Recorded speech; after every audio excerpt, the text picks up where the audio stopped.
Salut les amis, c'est Bababer en direct d'un super soleil de Mars, trop cool. Qu'est-ce que je fais en mars? Là on est le 17 mars, ou le 18, peu importe.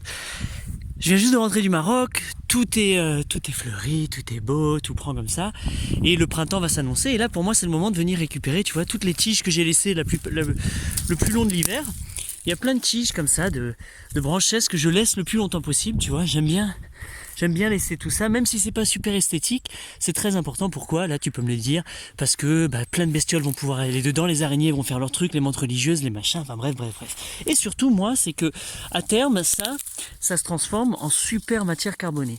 Donc ça en fait c'est l'équivalent de la paille, des feuilles d'arbres, etc. Chacun a un ratio différent, et je préfère amplement, moi, ce qui sort de chez moi, du jardin, en sec, que de la paille. Donc au lieu d'acheter de la paille, et j'en ai de la paille, tu vois, j'en achète, j'en chope, j'en récupère de la vieille paille.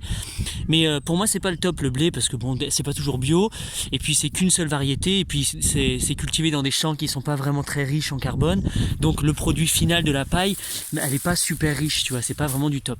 Le mieux du mieux, effectivement c'est ce qui pousse sauvagement chez moi. Donc sur mon demi-hectare, je récolte à la main et je fais des tas comme ça, et au final je commence à avoir énormément de matière organique.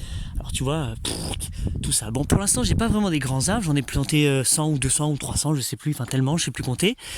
Ils donnent pas encore de la biomasse. Il y en a que je taillote, donc c'est superbe, je peux récupérer des branches, mais beaucoup de graminées, les akis, les millefeuilles, les goras, les fleurs, tu vois, plein de tiges, et je viens juste à la main comme ça, et je viens tailler. Ça, ce sont des roses trémières. Je viens tailler, boum, des fenouils, des trucs de... Donc toutes ces plantes qui créent énormément de biomasse, c'est celle-là que j'installe dès le plus rapidement possible sur mon jardin, parce que c'est ça que je veux en premier.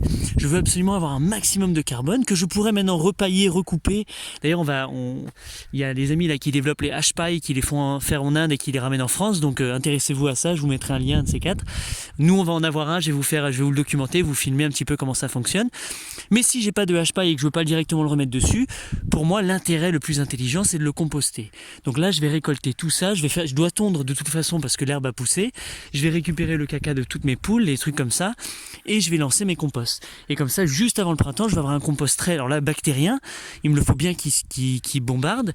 Pourquoi qui bombarde? Parce qu'en fait là je vais planter, j'essaie de me mettre dans une belle lumière. On va planter les légumes, donc en fait il me faut un truc riche, un truc fort, un truc bien puissant qui va prendre. En automne je favorise les composts carbonés. Pourquoi? Pour qu'ils s'intègrent, pour que toutes les vivaces reprennent beaucoup mieux, etc. Que j'ai déjà balancé partout. Et là je relance la saison, donc dans un mois, là je vais lancer mon compost. Dans un mois je suis garanti d'avoir un compost au moins 1 mètre cube. Moi je vais en faire 2 ou 3 de compost absolument génial, etc. pour lancer mes cultures potagères, etc. Donc voilà, et tout ça je trouve de plus en plus sur place. Quand je suis arrivé à 4 ans, je prenais beaucoup de temps à aller dehors, à aller chercher avec ma remorque, et très rapidement j'installe des plantes à biomasse.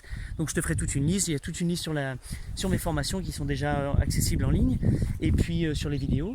Et voilà, en fait je produis de la biomasse, puis ensuite je vais cuisiner, je vais faire mon mélange à moi, et je vais sortir un compost, un truc absolument incroyable qui va perpétuer. Donc c'est ça ce dont je parle, la fertilité perpétuelle.